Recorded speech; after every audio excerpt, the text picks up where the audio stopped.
bendiga. Traigo los saludos de la iglesia de Córdoba. Tenemos varias ovejas que se están viniendo para acá. Tengo un éxodo de ovejas para este lado, así que es buena hora.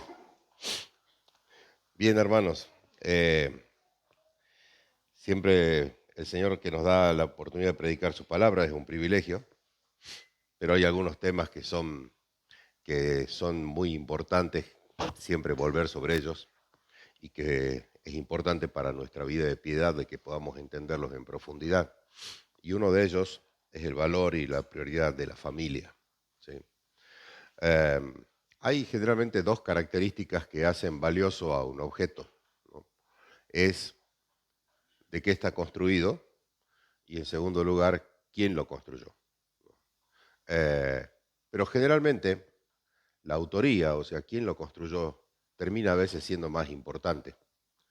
Este cuadro famoso que todos conocemos, el de la Gioconda, que es un cuadro que no tiene valor, es invaluable, está pintado sobre una madera de álamo que tiene 77 centímetros por 54, es un cuadrito así, ¿no? Y está pintado en una madera de álamo, ni siquiera está pintado en una tela. Eh, pero lo que lo hace extremadamente valioso o invaluable es su autor, ¿no? La pintó Miguel Ángel, por ende, perdón, Leonardo da Vinci, por ende, es algo extraordinario. En el caso de la familia, si uno mira la familia como miramos esta pintura de esta pequeña dimensión y en una madera común y corriente, una familia, la definición sería que son dos pecadores que se casan y después tienen varios pecadores más, ¿no? Dos pecadores que fabrican más pecadores. Eso sería la familia. Pero lo que la hace invaluable a la familia es quién fue el autor. El Señor es el que la hace invaluable. Y para esto vamos a ir al texto de hoy, que es Génesis, capítulo 1, versículos 26 al 28. En realidad vamos a ver dos textos, pero primeramente vamos a ver esto. Génesis 1, 26 al 28. Dice así la palabra del Señor. Entonces dijo Dios, hagamos al hombre a nuestra imagen, conforme a nuestra semejanza, y señoree en los peces del mar, en las aves de los cielos, en las bestias, en toda la tierra, y en todo animal que se arrastra sobre la tierra. Y creó Dios al hombre a su imagen, a imagen de Dios los creó, varón y hembra los creó. Y los bendijo Dios, y les dijo, fructificad y multiplicaos, llenad la tierra, sojuzgadla, señorear en los peces del mar, en las aves de los cielos, y en todas las bestias que se mueven sobre la tierra. Padre, en esta mañana ponemos tu palabra en tus manos. Te rogamos que tu Espíritu Santo esté hablando a cada una de nuestras vidas en particular, Señor. Trae luz a nuestra mente, Señor, para que podamos comprender. Oramos en el nombre de Jesús. Amén. Bien, este texto, que quizá lo hemos leído muchas veces, tiene una gran particularidad, tiene muchas, pero hay una muy importante que es la del versículo 26, porque en el versículo 26 ocurre algo que es único en la Escritura. En el versículo 26 es donde se decide la creación del hombre. Y cuando se decide la creación del hombre, es muy interesante porque de toda la creación, eh, el hombre es el único que refleja una naturaleza física y una naturaleza espiritual. Es el único ser vivo capaz de encarnar los atributos comunicables de Dios. ¿Esto qué quiere decir? Que es el único que posee de toda la creación, el hombre es el único que posee espiritualidad en su creación. Cuando hablamos de atributos comunicables, estamos hablando de aquellos atributos que Dios tiene y que el hombre puede compartir con él. Por ejemplo, nosotros podemos compartir la misericordia. Dios es misericordioso, nosotros podemos ser misericordiosos. Dios es eh, santo, nosotros podemos ser santos, ¿sí? Pero, por ejemplo, Dios es todopoderoso, eso ya es un atributo incomunicable, nosotros no podemos ser todopoderosos. Pero los atributos comunicables, el hombre de toda la creación es el único que posee la espiritualidad, que tiene la posibilidad de encarnar los atributos comunicables de Dios. Esto es muy importante porque vamos a ver más adelante cómo se relaciona con nuestra vida de piedad. Lo primero que Dios hace, es interesante, lo primero que Dios hace una vez que Dios crea al hombre, lo bendice, ¿no? Dice acá el versículo 28, bendijo Dios y dijo, ¿no? Y esa bendición, esa palabra bendición que encontramos ahí, es la palabra eulogeos. Eulogeos es de donde viene la palabra elogio, ¿no? Que es hablar bien de alguien. Pero en este contexto, esta palabra tiene una connotación más profunda. Cuando hablamos de eulogeos, estamos encontrando la misma palabra, por ejemplo, en Génesis 17, cuando Dios bendice a Sara diciéndole de que va a tener descendencia. Encontramos la misma palabra en Génesis 48, cuando Dios bendice a los hijos de José. ¿Qué connotación tiene esta palabra?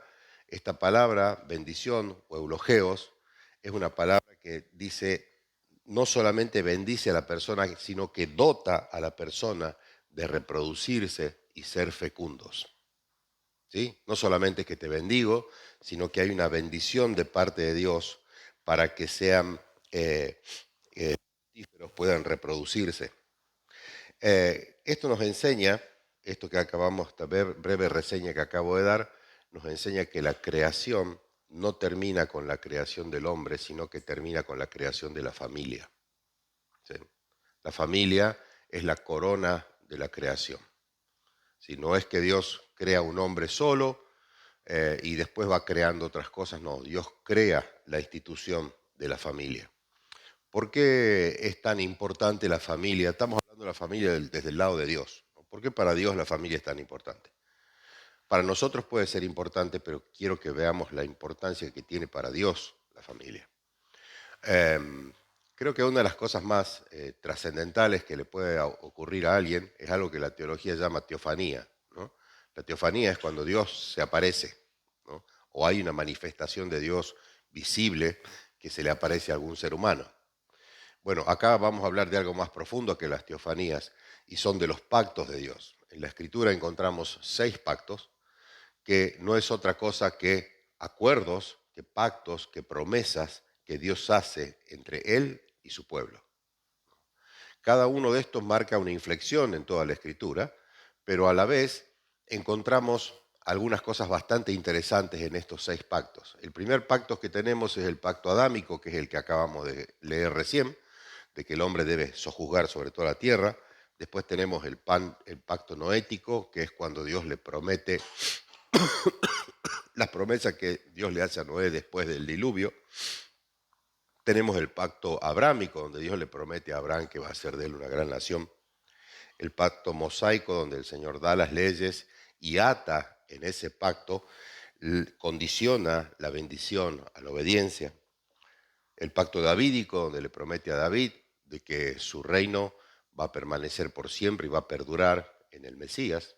Y por último, tenemos el nuevo pacto, que es el pacto de redención, el pacto que Jesús hizo con nosotros, que empieza en Jeremías 31, donde dice, en aquel tiempo, dice Jehová, refiriéndose al tiempo de la venida del Señor, en aquel tiempo, dice Jehová, yo seré por Dios a todas las naciones de Israel, y ellas me serán a mí por pueblo. ¿Qué encontramos entre todos estos pactos?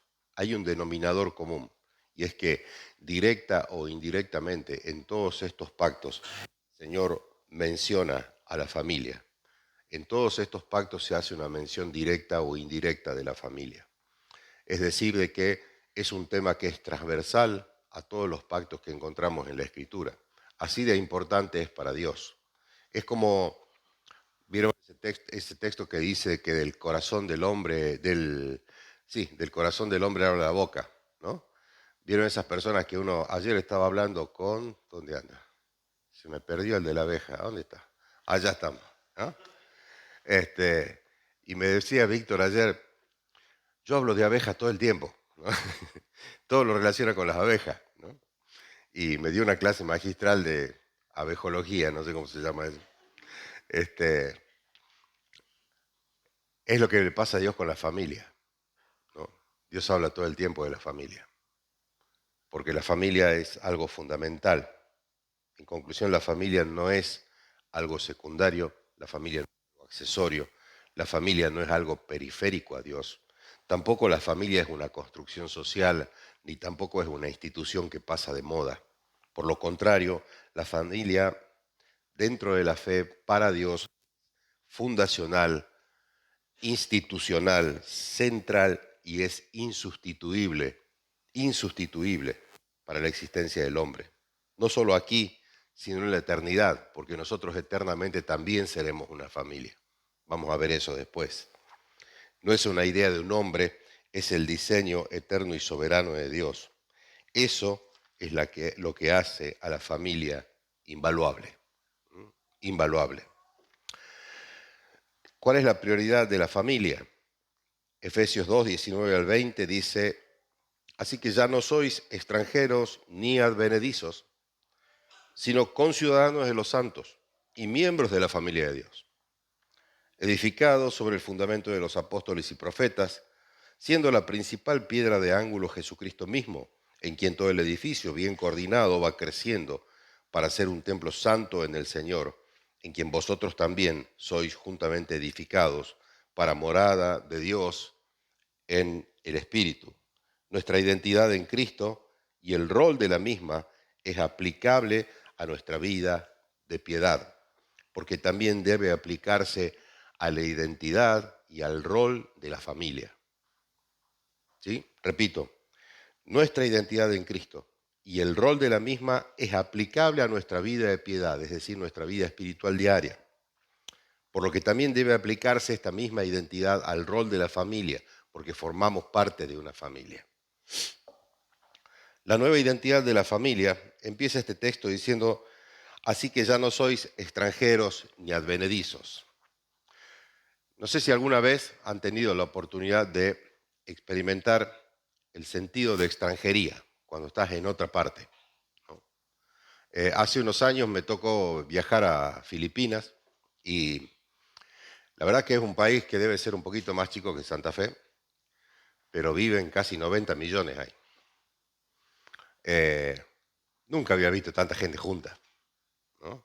Y todos bastante igualitos, pero toda gente junta. Y toda gente chiquitita, junta.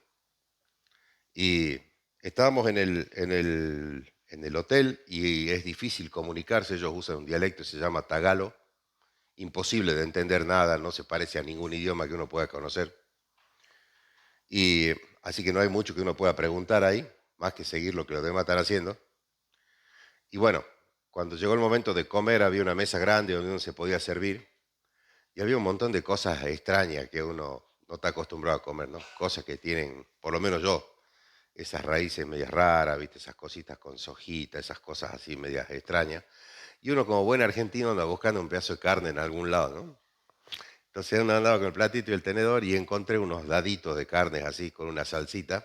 Estaban pasables, así que le entré a los daditos. Y bueno, tuve como 3, 4 días comiendo daditos hasta que un día me enteré que era perro, ¿no? Así que si ves que muevo la cola es porque estoy contento, hermano. Y, y bueno, ya estás ahí, ¿no? Y la gente, así como a nosotros nos llama la atención, la gente también te mira, ¿no? Porque no hay gente grande, no hay gente, toda la gente son una raza distinta, una cultura distinta, es todo distinto. Cuando acá habla de la nueva identidad, empieza diciendo que ya no somos extranjeros ni advenedizos, es decir, que nosotros pertenecemos a la familia de Dios. Pero, ¿qué pasa con aquellos que no pertenecen a la familia de Dios? Aquellos que están viviendo este sentido de extranjería. El estado de una familia sin Cristo es primeramente una familia que está alejada de la verdad rectora de la palabra de Dios. ¿Sí? Esto es como que, para dar una explicación simple, usted quiere encargar un mueble para su casa y viene el carpintero y le dice: ¿de qué medidas lo quiere? Y lo quiero así más o menos de ancho. ¿No? Bueno, eso no es una medida. La familia que no tiene a Cristo mide su vida de esta manera, o así, o más o menos así. No tienen el metro rector que es la palabra de Dios, lo que hace imposible que pueda tomar buenas decisiones. También es una familia que no tiene acceso a los pactos. ¿Y esto qué significa? Que no tienes acceso a los pactos, tampoco tenés acceso a las promesas. Solamente vive bajo la gracia común que Dios da a todos los hombres. Es una familia que también vive sin esperanza. Yo sé que esto puede sonar duro, pero es bastante similar a la supervivencia de un animal que nace y está todo el tiempo procurando su alimento, se reproduce y después se muere. Y es una familia que quizás esto sea lo más duro de todo, es que vive en un mundo caído, pero sin Dios. Es un mundo caído sin Dios. Por ende, no importa cuánto dinero tengan, cuánto éxito logren, nunca van a tener lo suficiente para pagar por una esperanza. Porque la esperanza que nosotros tenemos, aquellos que hemos creído en el Señor Jesucristo, es una esperanza que costó la sangre de su Hijo. Y no hay nada más valioso que eso, así que no hay oportunidad de poder pagar por una esperanza. Pero Efesios capítulo 2, el texto que acabamos de leer, empieza con esta frase que dice, así que ya no. La palabra ya no es un adverbio del tipo negativo. ¿Sí? ¿Qué está diciendo? Está insinuando un cambio completo, un cambio permanente. Eso es lo que pasa cuando uno nace de nuevo y la familia está bajo la autoridad del Señor y de su palabra. Los creyentes ya no son en absoluto lo que antes eran. Romanos 11:7, Pablo dice, fuimos injertados en el olivo. ¿Qué es esto? Hemos sido como que el árbol de Israel, nosotros hemos sido injertados dentro de ese árbol. Por lo tanto, somos parte y participantes de esa raíz, de esa savia, de las promesas abrámicas. Entonces, aquellos que conocemos al Señor Jesucristo y nuestras familias están bajo la autoridad del Señor y su palabra, somos aquellos que podemos participar, somos parte de los pactos, somos partícipes y destinatarios legítimos de las promesas de Dios. ¿Qué es un destinatario legítimo? Ahora veo, ahora no, hace mucho tiempo ya que está esta moda de los tatuajes, ¿no? La gente se tatúa cada vez más. Y a veces yo veo gente, artistas o qué sé yo, que se tatúan, o deportistas, lo he visto en varios deportistas, que se tatúan Filipenses 4:13, ¿no? Todo lo puedo en Cristo que me fortalece. Y yo digo, qué linda la ignorancia, pues no tiene idea lo que se tatuó, ¿no? Él cree que eso tiene que ver con su rendimiento, que Dios lo va a ayudar a correr más rápido, no sé, pero no es lo que la Escritura dice. No está siendo un partícipe legítimo de esa promesa. ¿Por qué es importante el tema de la ciudadanía? En el mundo romano usted podía vivir en cualquier ciudad, podía trabajar en cualquier ciudad, pero carecía de todos los derechos. Básicamente había 3 derechos fundamentales. El primer derecho es que usted no podía votar. El segundo es que no podía tener un cargo público. Y tercero, que no tenía voz delante de la justicia. Así que podía vivir, podía trabajar, esas otras 3 cosas, esos derechos no estaban. Nuestra identidad define nuestro comportamiento. Nosotros nos comportamos como lo que creemos que somos, ¿sí? Nuestra identidad define nuestro comportamiento y si nuestra identidad, a partir del momento que estamos en Cristo, ha cambiado, eso implica que nuestro comportamiento debe cambiar. Es decir, que no podemos tener una familia cristiana bipolar, que acá sea una cosa y en su casa sea otra. Ayer lo mencioné este concepto en la reunión de matrimonios. Las dos cosas no pueden ser verdad. Una de las dos cosas es falsa, ¿sí? Entonces, recuerden que nuestra existencia, perdón, eh, acá estamos, bien. Nuestra identidad define nuestro comportamiento. Ahora, ¿cuál es la posición de la familia? El texto sigue diciendo que somos ciudadanos de los santos y miembros de la familia de Dios. Fíjense que acá, en esta parte, cuando habla de ciudadanos, esta palabra, el original de esta palabra es polites. Y el polites era alguien que no era de esa nacionalidad, no había nacido en Roma, pero el polites era alguien que había comprado su ciudadanía. Y al haber comprado esa ciudadanía, el polites tenía derecho a votar, tenía derecho a ser escuchado, tenía derecho a todo lo que mencionamos, a tener un cargo público, etc. Pablo era un polites, ¿no? Él había pagado un alto precio, dice la palabra, por su nacionalidad romana, lo que le daba todos los derechos y los privilegios de un ciudadano. En Filipenses 3:20, Pablo dice lo siguiente, dice, mas nuestra ciudadanía está en los cielos, de donde también esperamos al Salvador, al Señor Jesucristo. Acá para la palabra ciudadanía utiliza la palabra politeuma, que también del origen es la palabra polites. ¿Por qué es importante esto? Fíjense qué trascendente debe haber sido cuando los filipenses recibieron esta carta, porque ellos eran colonos, ellos no eran originalmente romanos. Ellos vivían en una colonia romana, tenían ciudadanía romana, pero no eran romanos. Y acá Pablo le está diciendo, es cierto, ustedes tienen ciudadanía romana, pero ustedes no son romanos. Y acá Pablo dice, la ciudadanía de ustedes en realidad está en los cielos, ¿no? Esto es muy similar a como nosotros estamos viviendo. Nosotros vivimos acá, pero acá somos, como dice la palabra, extranjeros y advenedizos. Nuestra ciudadanía está en los cielos. La perspectiva eterna en la familia nos lleva a vivir para la gloria de Dios. La perspectiva eterna es fundamental, hermanos, porque la perspectiva eterna cambia nuestra cosmovisión, es decir, la cosmovisión es la forma en que yo veo el mundo e interpreto el mundo que me rodea. ¿Por qué la perspectiva eterna es importante? Por ejemplo, eh, Augustus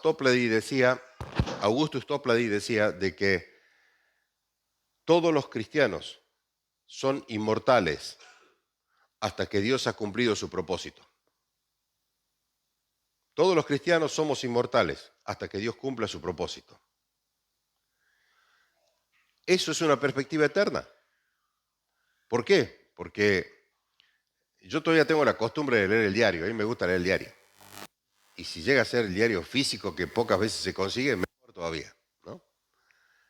Pero es increíble la cantidad de cosas sobre la salud que hay en los diarios, ¿se ha fijado? En las redes, en todas partes, ¿no? Aparecen médicos que no sé de dónde salieron, pero cada uno con su teoría, ¿no? Uno te dice, no, si vos te comes 1 kilo de azúcar por día va a andar bárbaro. El otro dice, no, el azúcar es un veneno, ¿viste? Y vos estás así, no sabés qué va a agarrar en la alacena porque no sabés qué tocar. Eso es lo que está pasando. Y atrás de eso, de esta fascinación con la salud, con el ejercicio, con todas estas cosas, hay un sentido del hombre no cristiano a buscar la eternidad acá, cosa que no existe. Cosa que no existe. La eternidad, la perspectiva eterna en la familia es fundamental. Cada cosa que nosotros hacemos, cada cosa que enseñamos, cada decisión que tomamos, todo debe ser con una mirada puesta en la eternidad y no en el mundo. Acá no hay eternidad, hermanos. Acá no hay eternidad. Conozco un hombre que es cliente en mi taller y él se dedica a hacer desarrollos de barrios y esas cosas. A todos los desarrollos que tiene le pone nombres de la familia. Todo tiene el nombre de él. Fulano y hermano, Mengano y hermano, el nombre del hijo. Es un sentimiento que él tiene de que las cosas perduren y las cosas lo trasciendan a él cuando acá no hay trascendencia. Nosotros en la familia debemos pensar de la misma manera. Debemos enseñarle a nuestros hijos a vivir con una perspectiva eterna. ¿Por qué? Por 2 razones. Primero, porque la palabra de Dios lo enseña, y en segundo lugar, porque si nosotros no les enseñamos a nuestros hijos y nosotros no vivimos con una perspectiva eterna, vamos a sufrir mucho porque aquí no hay esperanza. Nuestra esperanza está, como dice Filipenses, en los cielos. Es muy Fácil, usted sabe, hermano, que el hombre es un adorador por esencia. Si usted lo observa, ni siquiera bíblica ni históricamente, lo ve antropológicamente, no existe una sola cultura o no ha existido siquiera una sola cultura que no tenga algún culto de adoración a algo, porque está en el ADN del hombre. Entonces, la eternidad es algo que en nuestra familia no debe faltar. Recuerden que nuestra existencia revela la imagen de Dios, pero nuestro accionar refleja la gloria de Dios. Acá dice que somos miembros de la familia de Dios. ¿A qué se refiere con esto? Fíjense que cuando nosotros hacemos la Santa Cena, celebramos la Santa Cena, cuando llegamos a Corintios 11, que generalmente usamos ese texto, el Señor dice, haced esto en memoria de mí. ¿Esto qué significa? ¿Que cada vez que celebramos la Santa Cena, lo crucificamos al Señor de vuelta? No. Significa que nosotros estamos recordando aquello que Él ya ha hecho por nosotros y que Él va a volver. Es lo que estamos recordando cuando hacemos la Santa Cena. De la misma manera, nosotros acá tenemos una familia temporal. Y ya voy a explicar este concepto. Pero es una familia temporal que debe reflejar la familia. Es una familia temporal que debe reflejar una familia eterna. ¿Por qué? Porque ya nosotros no solo somos miembros de una familia carnal, somos miembros de la familia de Dios, que en este caso es la iglesia. La familia de Dios aquí es la iglesia y en la eternidad es su pueblo redimido por la sangre del Cordero. ¿Esto qué significa?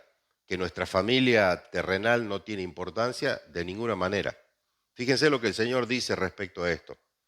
Jesús habla en Marcos capítulo 3, versículos 31 al 35 y dice, vienen después sus hermanos y su madre y quedándose afuera enviaron a llamarle y la gente que estaba sentada alrededor de él dijo, tu madre y tus hermanos están afuera y te buscan. Él les respondió diciendo, ¿quién es mi madre y mis hermanos? Y mirando a los que estaban sentados alrededor de él, dijo, he aquí mi madre y mis hermanos, porque todo aquel que hace la voluntad de Dios, ese es mi hermano, mi hermana y mi madre. Jesús acá está diciendo que la familia, los que estaban afuera no eran su familia o que no eran importantes. No, no está diciendo eso. Lo que Jesús está haciendo acá, de ninguna manera hace eso, porque en Juan 19, cuando está en la cruz, le encarga a Juan de que cuide de su madre. Es evidente que a Jesús su madre le importaba. Pero no es lo que está diciendo acá. Lo que está diciendo, lo que está haciendo Jesús acá es poner la familia biológica y la familia espiritual en la perspectiva correcta. Para ser parte de la familia de Dios implica una integración de nuestra familia terrenal con la familia espiritual de la iglesia. Porque la familia terrenal es perecedera. Algún día todos vamos a dejar de estar. Algún día no voy a estar y voy a dejar de ser el padre de mi hija. Viviré en el recuerdo de ella y en el de mi esposa. Pero ya no ejerceré mi función. Ya esa pieza de la familia ya no va a estar. Y absolutamente todos vamos a pasar por eso. Algún día dejaremos de ser padres, algún día dejaremos de ser abuelos, algún día dejaremos de ser hijos, algún día dejaremos de ser hermanos. Pero la familia espiritual es eterna. Recuerden la palabra polites. Apocalipsis 21, 3 y 4. Dice, oí una gran voz del cielo que decía, he aquí el tabernáculo de Dios con los hombres. Vi el tabernáculo de Dios con los hombres. Y Él morará con ellos. Y ellos, dice la palabra, serán su pueblo. Es decir, nosotros vamos a ser ciudadanos de los cielos. Sigue. Y Dios mismo estará con ellos como su Dios y enjugará toda lágrima de los ojos de ellos y no habrá muerte. Es decir, de que esta situación va a ser eterna. Ni habrá llanto, ni clamor, ni dolor, porque las primeras cosas pasaron. Esta verdad resalta la importancia de la iglesia, hermanos. ¿Por qué? Porque la iglesia no es un lugar solamente para permanecer, pertenecer y aprender. La iglesia es el reflejo de la convivencia futura en los cielos con Cristo Jesús. Acá en la iglesia es donde Dios nos perfecciona, acá en la iglesia es donde Dios nos corrige, acá en la iglesia es donde Dios nos instruye, donde nos hace humildes, donde nos enseña a amar a nuestros hermanos a pesar de, como Cristo nos amó a pesar de. Es aquí donde aprendemos esto. Así que la iglesia no es el lugar al cual usted asiste, la iglesia es el lugar al cual usted pertenece. Porque si usted ha entregado su vida al Señor Jesucristo, usted es parte del pueblo de Dios. Así que la iglesia es un lugar al que usted pertenece, no solamente asiste. También es importante hablar de los cimientos, ¿sí? El cimiento familiar, dónde está cimentada la familia. Sabemos que una construcción va a ser tan fuerte como sus cimientos. ¿Sí? El pastor Sujel Mechelén tiene una frase que la escuché una sola vez, pero no me la pude olvidar más, y él dijo, hermanos, dice, o usted viene a una tribulación, o está en una tribulación, o está por entrar a una tribulación. En uno de los tres lugares está. ¿No? El Señor dijo, en este mundo tendréis tribulación. Entonces, sabemos que estos movimientos telúricos espirituales van a llegar, por ende los cimientos son muy importantes. Versículo 20. Edificados sobre el fundamento de los apóstoles y profetas, siendo la principal piedra de ángulo Jesucristo mismo. Hay una historia de un rey espartano que invita a otro rey a ver una muralla, a mostrarle una muralla que él había construido, que era la muralla con la que iba a defender su reino. Y le dice, tenés que venir a verla porque es fantástica. Y cuando este rey que va de visita entra, ve a un montón de soldados, pero no ve ninguna muralla. Y dice, ¿y la muralla dónde está? Dice, la muralla son todos ellos cuando están juntos. Dice, porque un ladrillo solo, dice, es solamente un ladrillo. Pero cuando todos los ladrillos se juntan, es una gran muralla. Eso es lo que pasa con el cimiento que una familia necesita. Y dice la palabra de que la piedra angular es el Señor Jesucristo. O sea, no es alguien que solamente sostiene la construcción toda.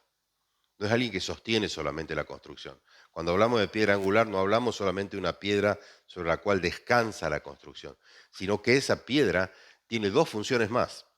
Tiene la función de servir como nivel, es la que da el nivel para que el resto de los ladrillos se alineen, ¿sí?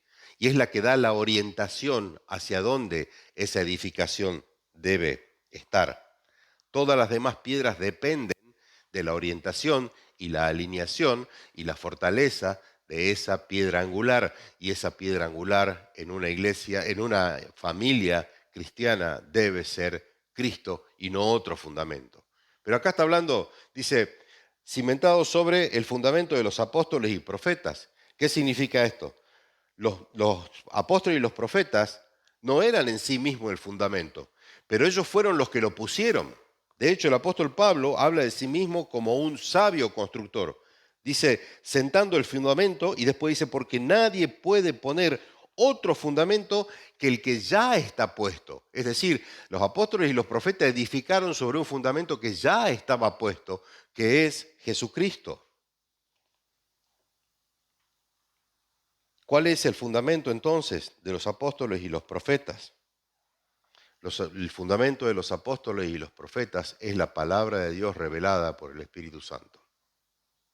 Ese es el fundamento de los apóstoles y los profetas, la cual está edificada sobre la piedra angular que es Cristo.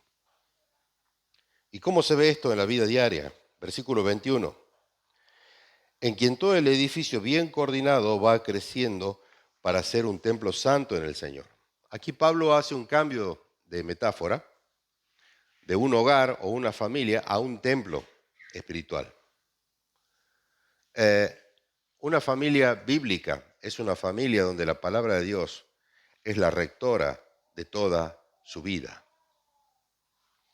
En esa familia todo se mide por la palabra de Dios. Yo no crecí en una familia creyente, por ende todos los amigos que yo tenía cuando era joven, ninguno era creyente. Y yo me daba cuenta qué diferentes eran los padres de todos. Cada uno vivía de acuerdo como el padre lo dejaba vivir, ¿no? Algunos tenían un padre muy estricto, otros tenían padres que le permitían hacer de todo. Dependía de la mirada del padre cómo era la vida de cada uno de ellos. Había algunos que el padre no los dejaba salir ni a la vereda y había otros que el padre los dejaba tomar, los dejaba fumar, los dejaba hacer lo que quiera, ¿no? Era bastante irregular todo. En una familia cristiana el rector no es la mirada o el carácter o el pensamiento del padre o de la madre. La vara rectora es la palabra de Dios. Todo debe estar sustentado por la palabra de Dios. ¿Por qué insistimos en la palabra de Dios? Primero, porque es la palabra de Dios, y segundo, porque la palabra de Dios es suficiente. La palabra de Dios tiene respuesta para todas las tribulaciones y las cosas que toquen vivir.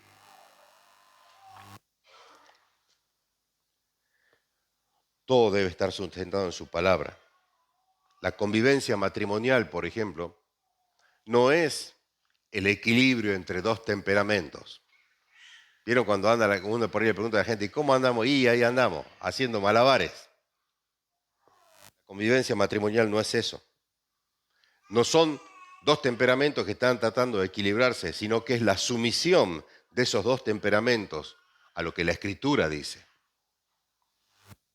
La crianza de nuestros hijos también deben tener un sustento en la palabra de Dios. Es de mucha ayuda, de muchísima ayuda, al momento de tomar cualquier decisión familiar, preguntarnos cuál es el cimiento bíblico de esa decisión. Debe tener un cimiento bíblico. Y usted me dirá, pastor, pero hay cosas muy triviales. Sí, hay cosas muy triviales. Pero preguntarnos si tenemos que gastar un montón de dinero en comprar un televisor más grande, usted se dará cuenta que si lo piensa, no estamos hablando de pulgadas. Estamos hablando de cuál es la motivación para tener un televisor más grande. El problema no pasa si es más pulgada o menos pulgada o si lo ponemos más lejos. No. ¿Cuál es la motivación? ¿Por qué lo vamos a comprar? ¿Qué tan bueno va a ser? Y no estoy diciendo que no tenga que tener un televisor en su casa. Pero si nosotros no aprendemos a someter nuestras motivaciones más profundas a la palabra de Dios, indefectiblemente estamos condenados a tomar malas decisiones. Y cuando tomamos decisiones conforme a la palabra de Dios, evita de que las personas confundan los principios con las relaciones personales. ¿Esto qué quiere decir? Cuando yo tomo una decisión, por ejemplo, sobre alguna persona que trabaje en el equipo en la iglesia, y le digo, hermano, esto que hiciste mal, esto hay que cambiarlo, él puede pensar dos cosas. Él puede decir, bueno, Carlos me está corrigiendo respecto a mi trabajo, que es lo que yo estoy haciendo, pero también puede pensar, bueno, Carlos no me quiere, está enojado conmigo. La Escritura lo que hace es que tengamos dos, son como las líneas del tren, las vías del tren. Van siempre juntas, pero nunca se tocan. Una cosa es mi relación con las personas y otra cosa es lo que la Escritura dice. Si veo que estás haciendo algo que escrituralmente está mal, no tiene que ver con mi relación con vos, tiene que ver con lo que la Escritura dice. No tengo que estar enojado para reprender algo que está pasando mal. Esa disciplina, esa dinámica debe estar en el matrimonio, debe estar en la familia.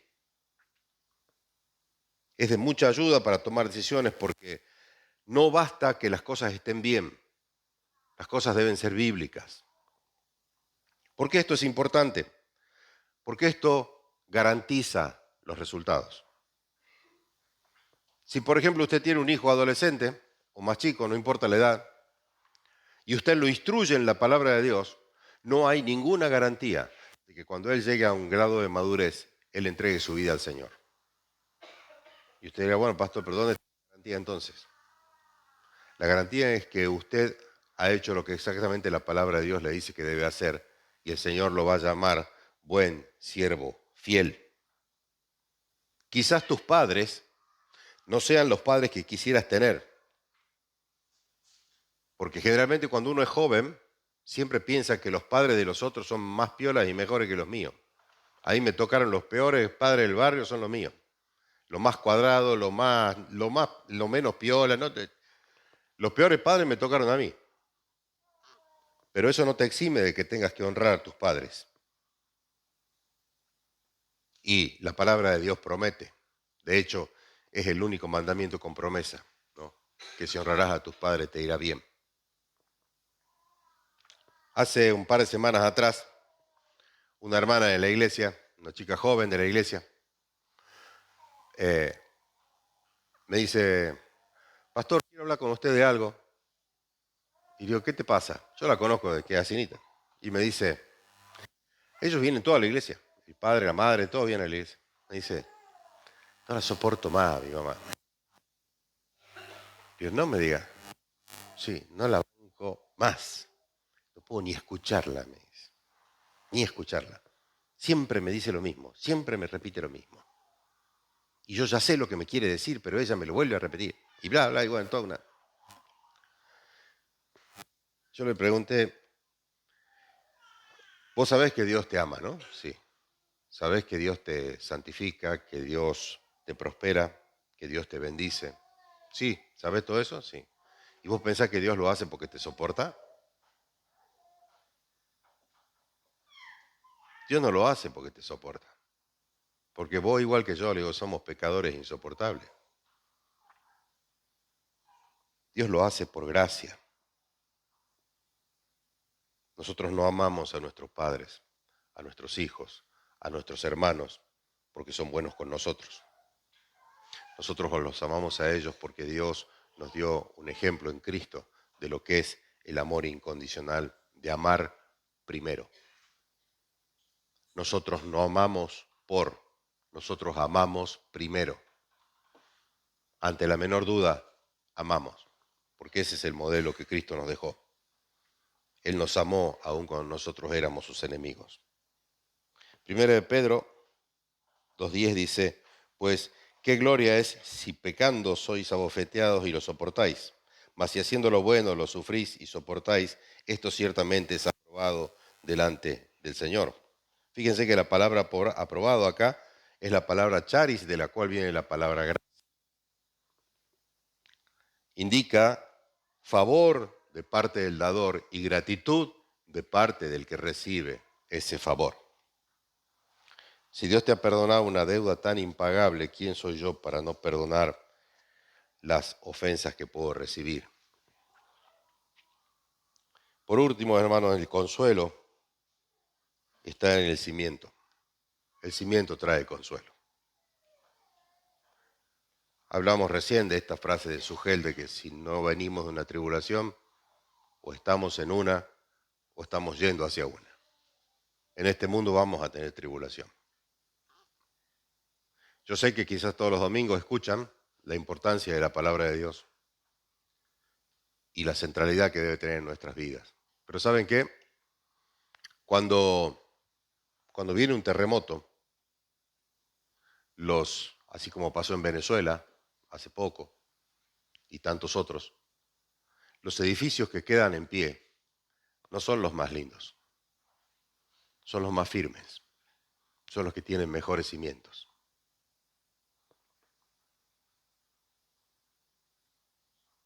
Hay un poder ilimitado en la palabra de Dios, porque la palabra de Dios excede el ámbito de la familia lo que es la instrucción para vivir una vida de piedad como familia. La palabra de Dios es lo que lo va a sostener cuando vengan los terremotos, porque van a venir. Contextualizando lo que dice Sugel, o venimos de un terremoto, o estamos en uno, o estamos yendo para allá. Pero van a venir. Por último, quiero compartirles algo de nuestra familia. A veces hay situaciones donde la gente nos hace preguntas que nunca quisiéramos recibir porque las respuestas que necesitamos solo Dios las tiene y nunca las quisiéramos recibir. Cuando fue el atentado de las Torres en el 2001, yo estaba en Estados Unidos de viaje y, y bueno, mi esposa me llamó para preguntarme cómo estábamos y bueno, estábamos bien. El país estaba convulsionado, algo bastante raro, estábamos bien. Pero no pude salir del país por 3, 4 días hasta que empezaron a haber vuelos otra vez.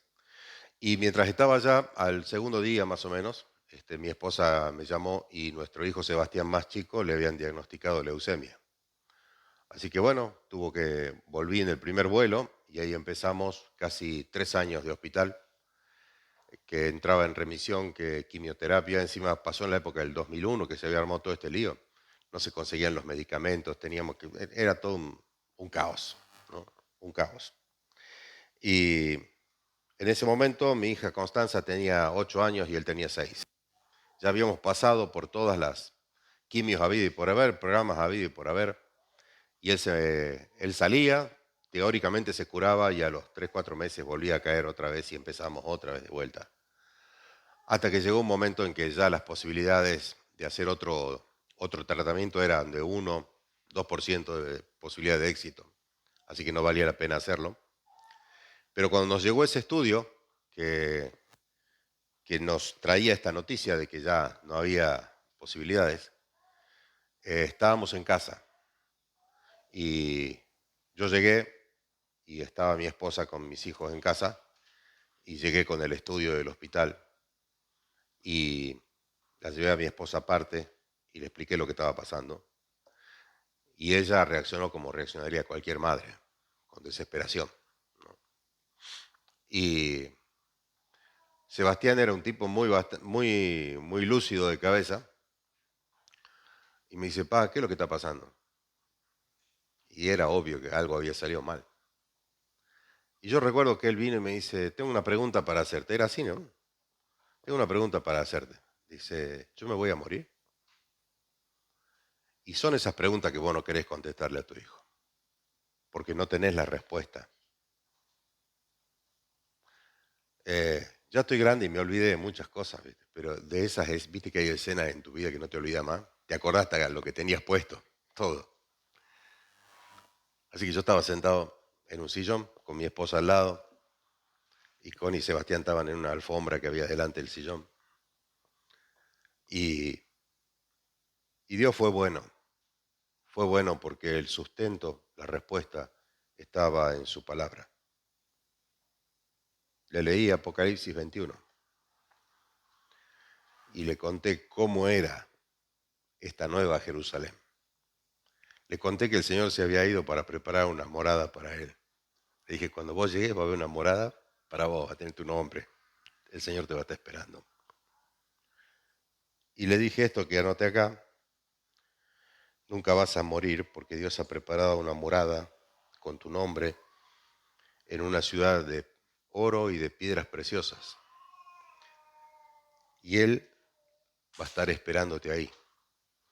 Y pronto todos nosotros vamos a ir para allá para pasar la eternidad con vos. Él tenía un espíritu muy competitivo, no le gustaba perder a nada, ¿no? Y la primera reacción de él fue burlarse de su hermana y decirle, yo me voy a la Nueva Jerusalén y vos te quedás acá. Yo voy primero. Esa esperanza, hermano, no está en otra parte que no sea en la palabra de Dios.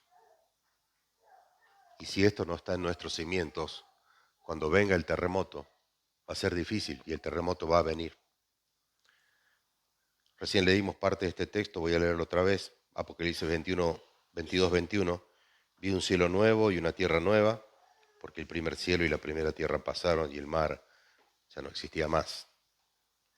Y yo, Juan, vi la santa ciudad, la nueva Jerusalén, descender del cielo de Dios, dispuesta como una esposa ataviada para su marido.